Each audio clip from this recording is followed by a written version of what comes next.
Сказав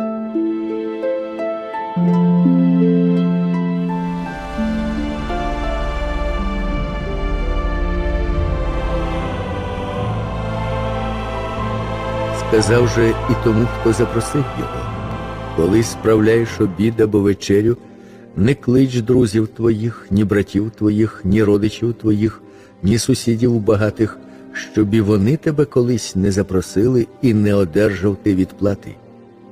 Але коли справляєш званий обід, клич убогих, калік, кривих, сліпих, і блаженний будеш, бо вони не мають чим віддати тобі, віддасться ж тобі у воскресіння праведних. Почувши це, один з тих, що возлежали з ним, сказав йому: блаженний, хто споживатиме хліб у Царстві Божому.